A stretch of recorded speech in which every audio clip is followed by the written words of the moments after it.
여러분 안녕하십니까? 뉴스라이브 문을 엽니다. 어제 서울 8개 자사고 재지정 취소 후폭풍이 거셉니다.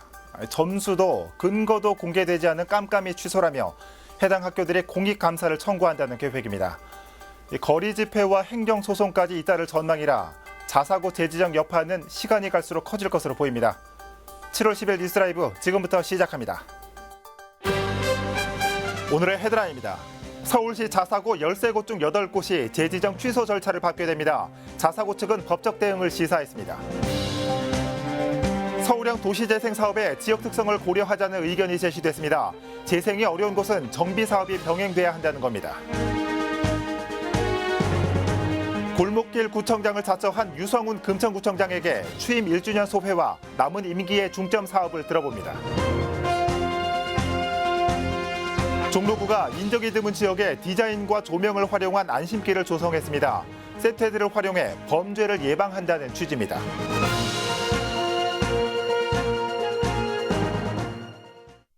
서울시교육청이 8개 자사고 지정 취소 절차를 진행합니다. 공교롭게도 지난 2014년 진행된 평가에서 지정 취소나 취소 유예 처분을 받았던 학교들입니다. 천서영 기자입니다. 서울시교육청이 시내 8개 학교에 대해 자율형 사립고 지정 취소 절차를 진행합니다. 해당 학교는 경희고와 배재고, 세화고와 숙문고, 신일고와 이대부고, 중앙고와 한대부고 등입니다. 지난 8일 진행된 자사고 운영 성과 평가에 따른 것.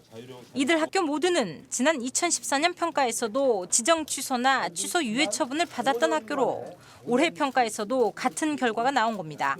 2019년 운영성과 평가 결과를 종합해보니 2014년 운영성과 평가에서 지정 취소나 취소 유예 처분을 받았던 학교 모두가 이번에도 청문 대상 학교가 되었습니다.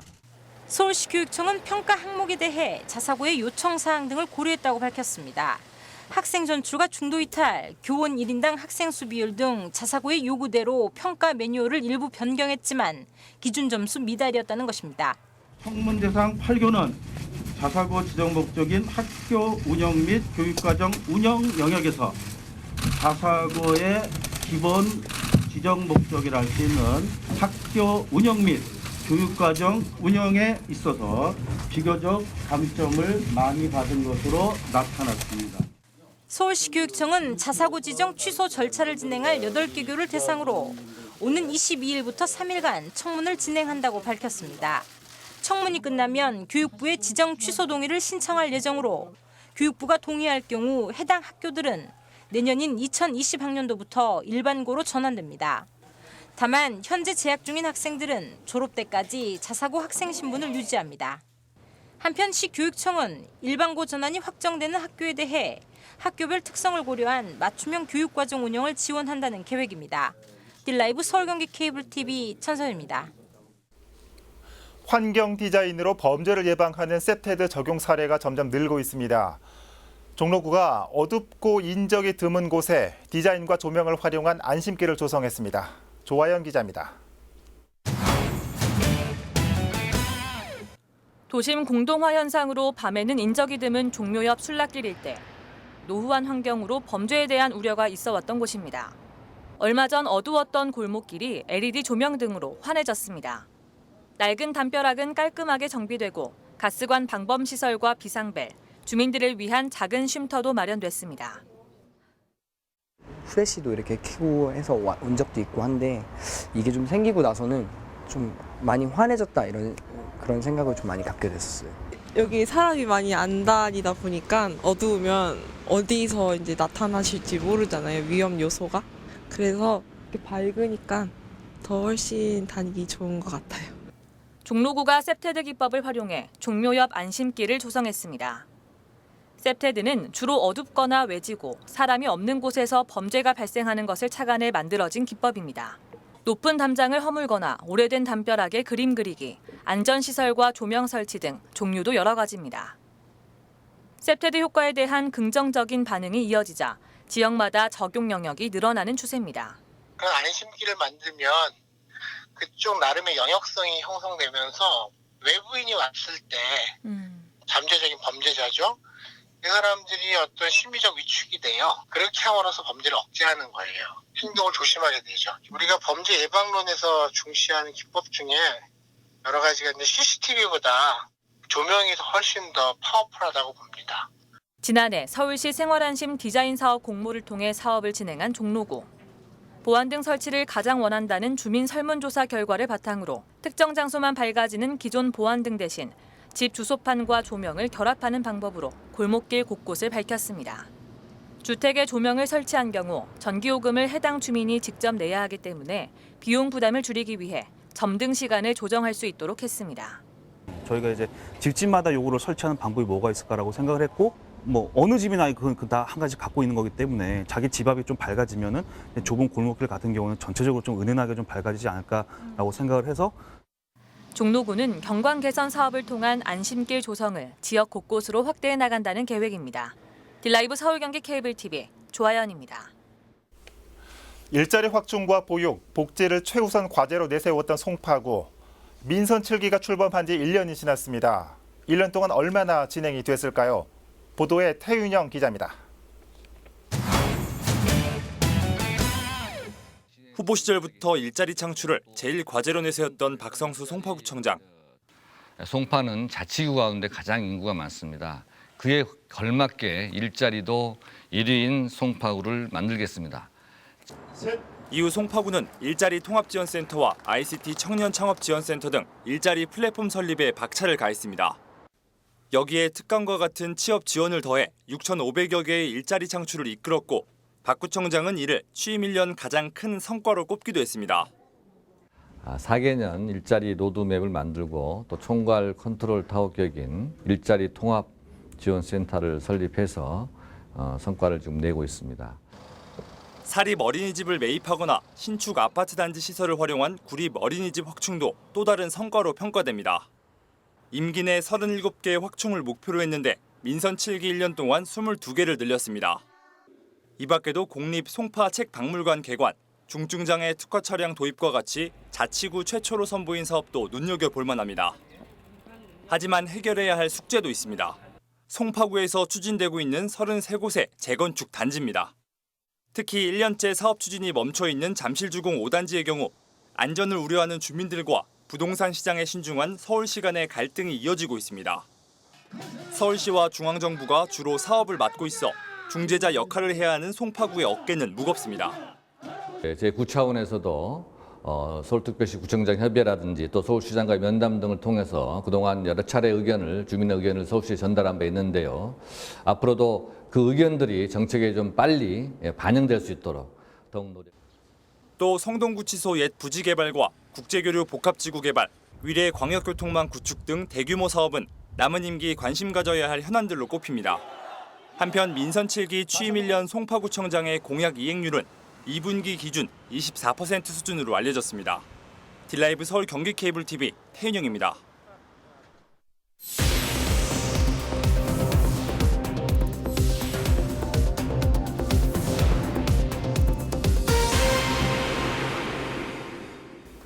민선 7기 구청장들의 1년을 돌아보는 시간, 오늘은 금천구로 가보겠습니다. 초선인 유성훈 구청장은 당선 이후에 골목길 구청장을 자처하고 나섰습니다. 지난 1년 골목길에서 만난 금천 구민들의 이야기, 또 금천의 현안, 어떻게 풀어가고 있는지 들어보겠습니다. 구청장님 안녕하십니까? 예, 안녕하세요. 네. 유성훈입니다. 반갑습니다. 네, 골목길 구청장, 참 친근한 별명 같습니다. 요 며칠 날씨가 한창 덥고 또 오늘부터는 장맛비도 예정돼 있는데 어떻습니까? 이 골목길 다니시는데 영향은 없을까요? 예, 아무래도 이제 날씨가 더워져서 저도 사실은 이제 골목길 다니는 게 사실은 굉장히 덥고 그렇습니다만은 예. 또 여름에는 또 여러분들이 골목에 많이 나와 계셔서 오히려 대화하기도 좀 좋은 점도 있습니다. 그렇군요. 예. 당선되시고 약속하신 것처럼 꾸준히 골목길을 다니셨습니다. 매월 첫째, 셋째 목요일이면 골목길 구석구석을 찾으신다고 들었는데 어떤 걸 느끼셨고 또 골목길에서 만난 구민들은 어떤 반응을 보였는지 궁금한데요. 예, 역시 이제 골목길을 다니다 보니 주민들과의 여러 가지 대화들을 하게 됩니다. 예. 그래서 소통과 현장이 중요하다 이런 걸 다시 한번 느꼈고요. 네. 또 골목길을 다니다 보니 우리 주민들께서 크게 두 가지 정도를 얘기하세요. 하나는 이제 지역 개발과 발전에 대한 문제가 하나가 있고요. 두 번째는 쓰레기, 주차, 청소 이런 생활 현장에 대한 민원 해결 이런 것들이 있습니다. 그래서 예. 그 두 가지를 새삼스럽게 느끼고 있습니다. 예. 자, 이 금천구의 수건 사업도 많습니다. 취임 후에 지난 1년간 주력했던 사업들 그리고 얼만큼 진행이 됐는지 중간 평가를 좀 해주실 수 있을까요? 네, 사실 저희 이제 금천구가 그동안 이제 서울의 변두리로 있다 보니 여러 가지 이제 주민들이 자족할 수 있는 그런 도시 인프라나 생활 SOC가 부족했습니다. 예. 대표적인 것이 이제 세 가지였는데요. 공군부대 이전, 그다음에 종합병원 신안산선 이 건설입니다. 거기다가 제가 하나 더 붙여갖고 금천구청 역사 복합 개발을 해갖고 3+1이라고 해서 예. 현안 사업을 추진하고 있습니다. 예. 예. 그래서 현재 그 공군부대 개발 외에 신안산선, 그다음에 종합병원, 구청 역사 개발은 굉장히 많이 상당히 진척이 되어 있습니다. 종합병원과 구청 역사 개발은 이미 이제 설계 용역과 주민 공람에 들어가 있고요. 예. 그다음에 신안산선은 8월에 착공식을 진행할 예정으로 알고 있습니다. 예. 구민들이 봤을 때 언제쯤 이렇게 가시적인 성과를 얻을 수 있을까요? 예, 아무래도 이제 올해 하반기에는 각 부문에서 이제 설계 용역이 진행되고 있고요. 예. 그래서 신안선선은 8월 말 착공 예정이고 종합병원은 현재 주민 공람을 진행 중에 있습니다. 공람이 끝나는 대로 개발 계획을 수립을 주민들에게 공개할 예정으로 있고요. 네. 구청 역사 복합 개발은 LH공사와 코레일과 연합을 해서 같이 MOU를 맺고요. 현재 실시 설계 용역 중에 있어서 이것도 올 하반기 내지는 내년 상반기에 네. 착공식을 열 계획으로 지금 매진하고 있습니다. 그렇군요. 예. 자, 아무래도 이 개발의 여지가 많은 만큼 이 상대적인 성과도 그만큼 커 보이는 것 같습니다. 반대로 이 아쉬웠던 점은 뭐였는지 또한 앞으로 남은 3년간 어떤 점에 주력하실 계획인지 마지막으로 좀 짚어주실까요? 네, 아무래도 저희가 이제 향후의 계획은 현재 1년 동안에는 생활 SOC나 도시 인프라 확충에 온 힘을 쏟았는데요. 예. 아무래도 그런 시설과 동시에 주민들이 삶의 질의 개선이라는 것이 우리 지방정부의 기본 임무이기 때문에 교육과 문화 그리고 그린 SOC들은 확충을 해서 네. 우리 주민들께서 좀 더 편리하게 우리 도시 환경을 조성해 나가야 되겠다라는 측면 하나고요. 네. 또 하나는 아무래도 저희가 복지 확충을 위해서 동행하는 복지 동행 금천을 좀 만들어서 우리 주민들에게 조금 더 촘촘하게 복지를 확충해 나가는 그런 또 활동을 벌여나갈 계획으로 지금 열심히 하고 있습니다. 네. 자, 이 골목길에서 매일 보는 이웃처럼 친근한 구정 운영 그리고 이를 통한 금천의 발전된 모습 기대하겠습니다. 구청장님 오늘 말씀 잘 들었습니다. 예, 감사합니다. 네. 유성훈 금천구청장으로부터 민선 7기 1년의 소회와 앞으로의 구정 운영 방향 짚어봤습니다.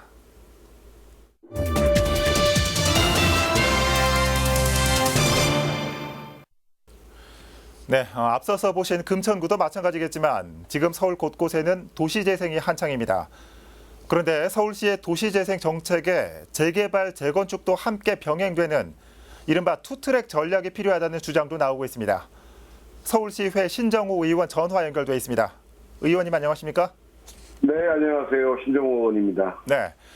기존의 도시재생 정책과 함께 낙후된 지역은 재개발, 재건축도 필요하다는 의견이시죠? 먼저 이렇게 주장하는 근거는 어디에 있을까요? 네, 그렇습니다. 제 소견으로는 이 도시재생뿐만 아니라 재개발이나 기존의 재건축 등이 유기적으로 또는 균형감 있게 함께 추진돼야 한다라고 생각을 하고 있습니다. 예. 현재 서울형 도시재생의 시작은 과거의 그 뉴타운 해제 출구 전략의 일환으로 시작된 측면이 없지 않기 때문에 예. 정말 재개발이 필요한 곳에 도시재생의 전략과 컨셉으로 진입하다 보니까 그 도시재생의 그 성과가 제대로 나타나지 않고 오히려 투입된 재정이 매몰 비용으로 잠기는 현상이 나오는 것도 사실인 것 같습니다. 네. 물론 현재 서울시가 재개발이나 재건축 등 정비 사업을 전혀 안 하고 있다 의미는 아니고요. 예. 하고 있습니다만은 다시 말씀드려서 재생과 재개발을 수체력으로 좀 더 적극적으로 해야 한다라는 그런 의미입니다. 예. 말씀 들어보니까 이 살릴 만한 곳을 재생을 해야 한다. 회생이 어려운 곳은 정비 사업이 필요하다는 말씀이신 것 같은데 의원께서 보셨을 때 서울에서 어떤 지역이 해당될까요? 네. 제가 그 정비 사업이 필요한 곳을 좀 말씀드리거나 거론하기는 좀 어려울 것 같고요. 예. 일단 도시 재생적인 측면에서만 다시 한번 말씀드리면 재정 투입으로 충분한 효과를 거둘 수 있는, 그러니까 다시 말씀드려서 완전 낙후된 지역이 아닌 곳을 잘 선택해서 무엇보다 그 지역의 정주환경 개선이나 네. 일자리 창출에 좀 더 기여하고요.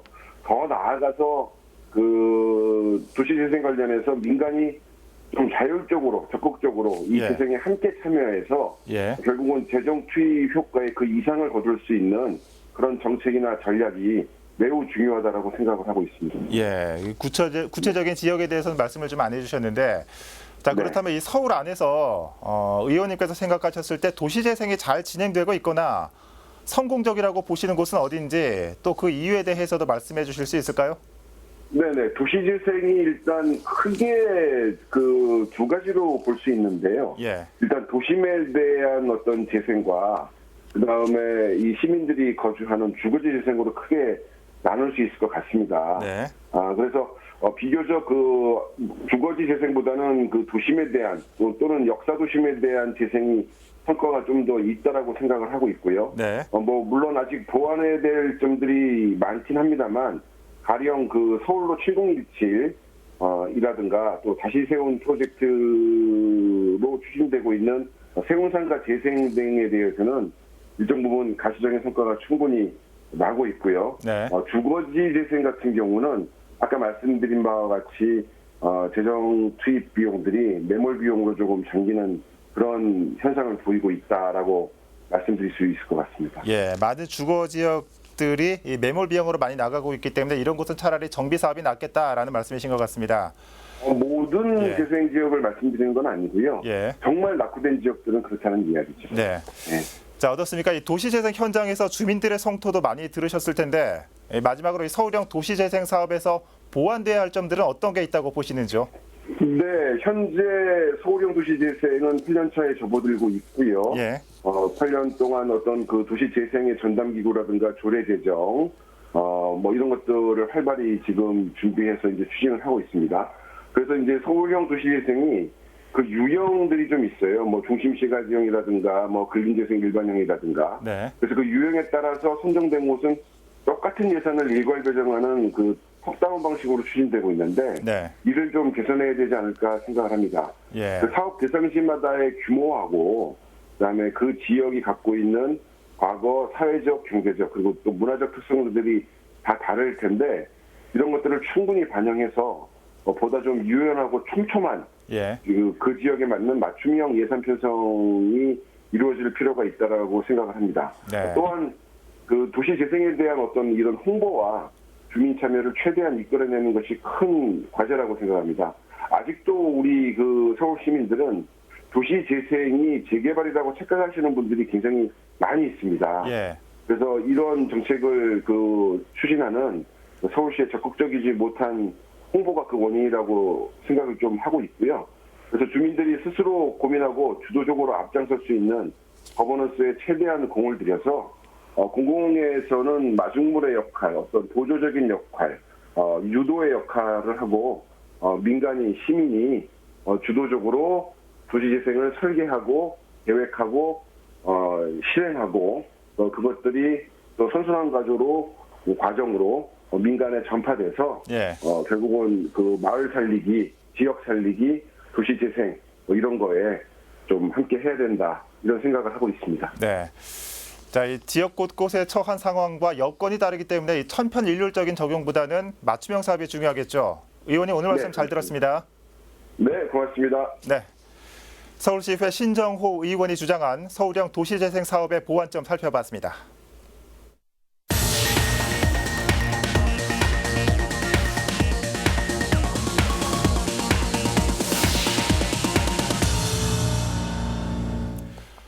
폭염이 기승입니다. 이럴 때일수록 우리 주변에 소외된 이웃들도 더위에 허덕이기 마련이죠. 강동구에 마련된 삼계탕 나눔 행사에 박영찬 기자가 다녀왔습니다. 커다란 들통 속 닭을 삶는 모습이 먹음직스럽습니다. 윤기가 흐르는 갓 지은 밥은 정성스러운 손길로 포장됩니다. 대한적십자사 강동지구 봉사회 소속 주민회원들이 어려운 이웃들에게 나눠줄 삼계탕을 만들기 위해 힘을 모은 겁니다. 갈수록 심화되는 핵가족화로 조부모와 손자녀가 함께 사는 조손 가정이 늘고 있는 세태를 감안해 매년 여름마다 이들을 지원하기 위한 영양 지원 활동이 계속되어 왔습니다. 특히 올해엔 대한적십자사가 발굴한 희망풍차 가구를 지원한 것도 눈길을 끕니다. 희망풍차는 적십자사의 상징인 십자가를 풍차 날개로 형상화해 끊임없이 희망을 전한다는 의미로 대한적십자사가 주도하는 1인 가구 취약계층 지원 사업을 말합니다. 올해엔 대한적십자사에서 찾은 독거노인과 강동구청 찻동 프로그램에서 발굴한 취약계층 총 300여 가구에 삼계탕이 전달됐습니다. 조선가정도 있고 또 어르신, 독거어르신들도 있어요. 강동구청하고 해서 선정을 해서 저희들이 300가구 오늘 지원을 합니다. 대한적십자사 강동지구 봉사회는 삼계탕 나눔 봉사를 시작으로 올 여름 동안 영양 지원 사업을 계속하며 강동구 지역 소외 계층에 안전한 여름 나기에 힘을 보탤 계획입니다. 딜라이브 서울 경기 케이블 TV 박영찬입니다.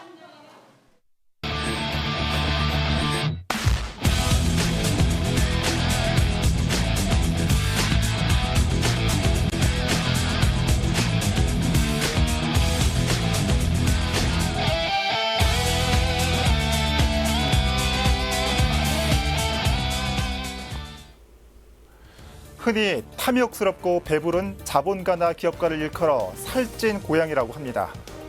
서울시의회가 최근 공공기관 임원 최고 임금을 1억 2천만 원으로 제한하는 조례를 발의했습니다. 이른바 살찐 고양이법. 물론 능력과 상황에 따라 임금을 차등하는 것에 이견이 많지는 않겠지만 민첩함의 상징인 고양이의 살을 좀 빼자는 국민적 눈높이가 우선돼야겠죠. 뉴스라이브 마칩니다. 시청해 주셔서 고맙습니다.